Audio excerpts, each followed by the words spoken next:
vendredi 28 juillet 2017, sur la place du Poufre, au Festival des Voix Vives à Sète, avec Alain Marc. En 2005, Alain, tu publiais aux éditions La Nord, littérature, Regard halluciné, poésie et notes. Et en 2017, au Petit Véhicule, donc dans notre maison d'édition, tu publiais Poésie non hallucinée, poésie et notes. Alors pour moi, ce sont deux formes. Ce que j'appelle le regard halluciné est une forme poétique et la poésie non hallucinée est un poème qui vient en opposition. C'est-à-dire que le regard halluciné est plus avant-gardiste. Tu vois, ce sont des mots qui se cognent et on ne connaît pas bien le sens du poème final et ça nous parle dans l'inconscient. Et la poésie non hallucinée est plus centrée sur le réel. Voilà, ça c'est la grande différence que je fais et qui explique l'opposition entre halluciné et non halluciné. Mais ce qui veut dire, ce qui suppose un regard conscient, à la fois halluciné et non halluciné. Comment faire de ces deux mots un couple qui permet au poète d'écrire? Alors, personnellement, ça ne m'a pas aidé à écrire, mais ça m'a aidé à composer les recueils. Tu vois? C'est-à-dire que le poème est un acte unique. Un poème naît et il a une forme, il a un style. Je peux en écrire 2 ou 3 avec le même style, mais après c'est poser la question, mais qu'est-ce que j'en fais? J'ai des poèmes différents devant moi et j'ai essayé de les unifier, de les mettre dans un recueil avec une chronologie esthétique. Au début, j'ai commencé par avoir l'idée du regard halluciné, c'est-à-dire ce poème totalement éclaté, avec un sens, on ne sait pas où il va, mais pas du tout. Et pour finir, il y en a un quand même. C'est plus un jeu sur le langage. Et après, la réflexion est venue sur comment organiser tous les autres poèmes qui ne rentraient pas dans ce cadre-là. Et ça a fait l'objet de ce premier recueil, publié au Petit Véhicule, des poésies non hallucinées. Alors, le regard halluciné est plus un regard, c'est plus, je dirais, le regard du lecteur et le regard du poète, de ces mots sans sens apparent. Là, il y a un regard. Alors qu'ici, c'est plutôt le poème lui-même qui apporte la clé, la solution. De quoi je parle? Pour ces premiers regards hallucinés, Bernard Noël parle de rapt. Oui. Et puis, il t'a envoyé dernièrement une lettre que je n'ai pas encore lue, mais pour ce deuxième recueil, Poésie non hallucinée, quel est son point de vue? Alors, ce deuxième recueil a été beaucoup centré sur la rencontre, je dirais en fin de vie de ce recueil, des anonymes calcinés de Christian Jacquard. C'est devenu une évidence, il m'a recontacté 10 ans après que je lui ai envoyé les regards hallucinés parce que j'en parlais déjà. Ce travail de lui, de prendre une œuvre ancienne d'un peintre inconnu et d'en faire une œuvre contemporaine, m'a beaucoup questionné. Ici, c'était beaucoup axé sur le sens des mots. Et ici, c'est plutôt axé sur le sens du poème. Alors, c'est pour ça que j'en parlais déjà des anonymes calcinés de Jacquard dans les regards hallucinés, mais pas tout à fait avec le même œil. J'ai un peu oublié ta question, mais si, je me souviens. Là, c'est plutôt le rapt des mots, le rapt du sens des mots. C'est-à-dire, un mot, on le prend dans un sens, mais tu sais qu'il y a de multiples sens d'un mot. Et ici, à la fin, j'ai eu une réflexion qui m'est venue juste avant l'édition, qui était de calciner les mots. Christian Jacquard utilise la calcination. Et Bernard Noël, dans sa dernière lettre, a beaucoup rebondi sur cette idée-là, de calciner les mots et du rythme que j'emploie, où je casse aussi parfois le mot en deux. Alors, ce livre-là, il est d'un seul tenant, comme une longue lettre adressée à un lecteur à la fois réel et improbable. Oui, oui, là tu parles des poésies non hallucinées. Ça me fait plaisir parce que ça veut dire qu'il y a une unité. Ça veut dire que tu y as vu une unité. J'ai travaillé au moins plus de 10 ans pour mûrir cet enchevêtrement, ce passage d'un poème, d'un style à un autre. Alors j'emploie le mot poème, ce qui est une hérésie par rapport à mon vocabulaire personnel, puisque je fais moi une différence dans mes écrits entre les poésies et les poèmes. Pour moi, un poème peut faire 80 pages voire plus. Alors qu'une poésie, en général, c'est beaucoup plus court. Alors c'est pour ça ici que j'ai employé le mot de poésie non hallucinée. Mais bon, voilà, le langage est retourné. On pourrait qualifier ces poésies-là non hallucinées de récits poétiques. Poème, bien sûr, mais poème, virgule, récit poétique. Parce que ça suppose une suite d'éléments divers, de présentations diverses, des mots que tu mets en avant. Et puis aussi l'importance, dans ce recueil, la poésie non hallucinée, par exemple de la nuit. Oui, oui. C'est une belle lecture. Récit, oui, alors ça serait récit de l'aventure humaine. Moi, si j'écris de la poésie, c'est pour dire, c'est pour parler. C'est pour avoir, non pas avoir un échange, mais avoir un retour, mais c'est pour dire quelque chose. Parce que j'ai quelque chose à dire. Donc récit, tout à fait. D'autant plus qu'il y a une hiérarchie. Ce recueil est divisé en 4 parties. Il y a les poésies non hallucinées, il y a les poésies rescapées, les poésies éveillées et les poésies zen. On va de plus en plus vers le silence, donc vers la nuit. C'est pas étonnant que dans la dernière partie des poésies zen, il y a une poésie qui s'appelle la nuit. Mais une recherche d'un équilibre personnel, comme si tu signais l'armistice avec toi-même et voir la paix. Parce que le Petit Véhicule a édité un chien dent, le numéro 109, qui s'intitule « Il n'y a pas d'écriture heureuse ». Et tout semblerait dire que ce dernier chapitre Poésie zen semble contrarier ce titre-là, ou le contredire. Oui, on va plus vers l'élévation. Est-ce qu'on va vers le bonheur encore? Là, je ne sais pas. Est-ce que l'écriture peut traduire le bonheur? Oui. La joie, oui. Mais c'est vrai que quand on écrit, en général, c'est parce qu'on a quelque chose sur le cœur. Enfin, en ce qui me concerne, c'est beaucoup ça quand même. Il n'y a pas d'écriture heureuse, c'est issu d'une réponse finale à Muriel Compère de Marcy à l'un de ses entretiens. Alors, c'est vrai que dans les poésies non hallucinées, on part du cri. Quand je mets un vers en majuscule, c'est qu'il doit être prononcé plus fort, voire crié. Ben ça dépend de l'interprétation après du lecteur oral ou non. Mais le lien est là. Pour moi, entre il n'y a pas d'écriture heureuse et le cri de la poésie non hallucinée qui va vers la poésie éveillée, où là c'est juste, par exemple, la naissance d'une fleur. Mais ça peut encore j'allais dire te perturber, ça peut encore t'émouvoir, d'être tellement fort et te rappeler des émotions qui ne sont pas forcément agréables. Et la poésie zen, là, on est beaucoup plus vers le zen. Mais le poète, son poème, connecté à la nature, connecté au silence, tu parles même de pesanteur ailée. C'est dire la nature, en effet ainsi. Oui. Les mots m'échappent. Tu vois, j'avais oublié ça. Et c'est pourtant la fin du poème, hein, tout à la fin. Pour moi, ces deux mots-là sont extrêmement importants. Oui, oui. C'est vrai, c'est vrai. Alors c'est pour ça que c'est la beauté de la poésie.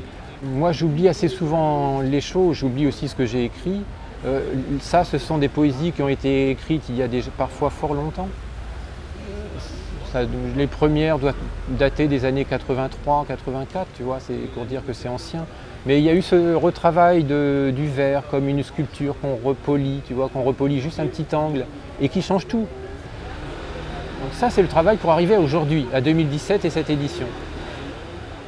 Pesanteur ailée, oui, là j'aurais besoin de relire ce qu'il y a juste un petit peu avant pour t'en dire un petit peu plus. Mais voilà, je fais beaucoup confiance à mon inconscient, tu vois, qui me jette les mots comme ça sur la page. Et c'est formidable quand on écrit de connaître ça, c'est-à-dire que subitement, on voit le sublime qui est sur la page. C'est passé par nous, mais on en est surpris nous-mêmes. Et bien là, tu me surprends moi-même de me reciter ce vers de pesanteur ailée. C'est presque un oxymore, quoi. Je veux dire que, j'allais dire, ça dit une réalité contradictoire, un paradoxe. Tout à fait. Donc, ce qui se dit est entre les mots, entre les deux mots de pesanteur et de ailée. C'est peut-être là qu'est toute la poésie, c'est dans ce qui n'est pas dit, et dans ce qui transpire. du poème. Pesanteur et le... J'allais faire un jeu de mots facile, mais je vais le faire quand même. Pour le transpire est le meilleur. Oui. Ou le meilleur. Ah bah là, tu vois, j'utilise beaucoup ça, moi, dans ma poésie. Transpire. Là, je le coupe le mot. Et un autre sens apparaît. Le mot de pire. Voilà le genre de jeu que je peux utiliser. Mais ça, c'est apparu beaucoup plus récemment. Tu vois, là, je parlais des années 83. Cette façon de casser les mots, c'est quelque chose qui m'est venu plus tard. Donc, en ce qui me concerne, c'est très difficile de dater quand un recueil a été écrit, quand un poème a été écrit. C'est une longue maturation, très très longue, qui me fait dire que, par exemple, depuis 6 à 10 ans, je n'écris plus. Ce qui hérisse beaucoup certains de mes proches, qui m'ont dit « Mais enfin, comment tu n'écris plus? Mais il faut que tu te remettes à écrire. » Mais en fin de compte, je continue à écrire. C'est peut-être un jeu avec moi-même, tu vois, parce que je dis aussi que le temps n'existe pas. Et pourtant, il existe. Évidemment, nous vieillissons tous. Mais là, je parle du temps beaucoup plus complexe de la mémoire, tu vois. C'est-à-dire qu'hier est aussi aujourd'hui, et aujourd'hui est aussi hier. Tu prends ton temps, comme si pour toi le temps c'était le passé de l'avenir. Oui. Si j'avais à définir ta poésie, hein. Oui, oui, oui. Parce que bon, tu sais que j'aime beaucoup lire mes poèmes à haute voix, et que quand je les relis, je revis. Je revis la joie que j'ai eue à l'écrire, à le lire terminé. Et c'est une interprétation. Tu vois, un pianiste interprète un Liszt ou interprète Bach. Bon, donc quand je fais une lecture orale, je réinterprète mes poésies. Chaque fois, c'est toujours différent. Mais ça me plaît bien, ça. Parce que quand je lis, je suis dans le présent. Je lis un poème passé, mais je le projette vers l'autre qui est là et qui va s'en rappeler encore demain. Donc dans le futur. Oui. Oui, oui, mais aussi dans mon futur, parce que moi-même, comme j'oublie parfois des textes que j'ai écrits, eh ben, c'est dans mon propre futur aussi qu'ils sont. Dans ta mémoire future de toi-même. Oui. Je dirais ça comme ça. Et celle que je laisserai. Dans cet entretien, j'aimerais évoquer, peut-être comme une conclusion provisoire, la part que tu offres aux poètes qui t'ont fait, que tu aimes, y compris sur scène. J'aimerais que tu évoques Pierre Garnier, cet immense poète germanisant qui a traduit Nietzsche, entre autres, qui avait une poésie à la fois lyrique, mais aussi qui a inventé la poésie spatiale, en quelque sorte, avec sa femme. Donc tu l'as interprété, tu lui as rendu hommage. Pierre Garnier, c'est une rencontre, et aussi paradoxal que cela puisse paraître, c'est une rencontre sur le thème de la poésie du cri. Parce que j'ai commencé, ça fait de ça quand même une quinzaine d'années, j'ai emprunté le livre Une mort toujours enceinte, le premier tome. Et tu sais que Pierre Garnier parle beaucoup de la guerre 14, de l'enfant qu'il était à ce moment-là, d'Amiens qu'il a vu sous les bombes, totalement détruit, comme Beauvais d'ailleurs, que moi je suis né à Beauvais. Et quand j'ai lu ce recueil-là, je lui ai écrit. Et je lui ai parlé de mon essai, le premier livre qui est paru, qui s'appelle Écrire le cri. Et on a commencé à parler, à causer autour de cela. Alors c'était une époque où je me brandissais pas mal contre la poésie très avant-gardiste, le travail sur la langue. Et donc la poésie spatiale, aujourd'hui, quand on parle de Pierre Garnier, on parle de la poésie spatiale. Donc c'en est même un cliché, tu vois. Et je suis allé chez lui, on a discuté, c'est quelqu'un qui est charmant, qui est vraiment formidable, très profond. Et il m'a fait aimer sa poésie spatialiste. Parce que j'ai vu les rapports entre sa poésie linéaire, qui est d'une poésie gigantesque, tu vois, c'est l'eau coule dans le ruisseau ressurgit. Il a une manière de parler des choses qui reviennent comme ça, et de parler de l'enfant, de l'institutrice, du crayon, de la craie sur le tableau, il dessine un cercle, et là tu vois, là, il reparle de la poésie spatiale dans sa poésie linéaire, avec les mots ce coup-ci. Donc voilà, ça m'a beaucoup appris à lier un petit peu tous les courants de la poésie. Ça, c'est pour Pierre Garnier. Donc tu parles du spectacle que j'ai fait sur lui. Là, je revendique ça comme une interprétation. Parce que quand j'ai vu ces poèmes spatiaux avec des mots, tu vois, juste le même mot répété, je les ai entendus et donc je les ai lus. Et pour lui, ça a été une découverte totale. Parce que ces poèmes spatiaux ne pouvaient être que vus. avec les yeux, affichés. Et moi, je les ai lus et il les a entendus. Alors évidemment, ce n'est qu'une interprétation, c'est un peu fausser les choses, mais c'est aussi rentrer sa poésie linéaire dans sa poésie spatialiste. Voilà, ça c'est le spectacle que j'ai fait avec lui. Évidemment qu'on n'écrit pas sans lire. Personnellement, je me suis lancé dans l'écriture de la poésie par la chanson française, par Jacques Higelin, par Bernard Lavilliers. Et après, je me suis dit, mais qu'est-ce que la poésie? J'ai commencé à acheter l'anthologie de Georges Pompidou, tu vois. Et voilà, et j'ai découvert plein de choses comme ça. Je cochais, et quand il y avait 4 croix sur un poète, il fallait que j'achète un recueil pour aller plus loin. Alors après, oui, j'ai fait des premières lectures, que ce soit Victor Hugo, que ce soit René Guicadou. J'ai beaucoup lu de poètes lyriques au début. Et puis petit à petit, je suis allé de plus en plus vers la poésie contemporaine. Je suis passé par Vladimir Maïakovski, qui est un poète qui a du nerf. Et là, je retrouvais la poésie que je voulais mettre en avant, celle que j'appelais poésie du cri. Je peux citer quelques noms d'aujourd'hui. Antoine Aimaz, par exemple, voilà, qui est un poète lyrique, mais aussi un poète qui a écrit dans sa première période, je dirais, moi je l'analyse comme ça, il y a une première période que j'aime beaucoup, où il a écrit des poèmes comme le poème de la peur, poème de la solitude, des poèmes qui sont parfois longs, 4 ou 5 pages, et qui sont d'une beauté merveilleuse. En même temps, travaille sur la langue, et en même temps, travaille sur l'émotion de la solitude ou l'émotion de la peur qu'il cultive comme avec la herse du paysan. Donc, on ne peut pas écrire sans lire, on ne peut pas lire sans écrire. Si, ça par contre, on peut. As-tu lu un peu Roger Vallet?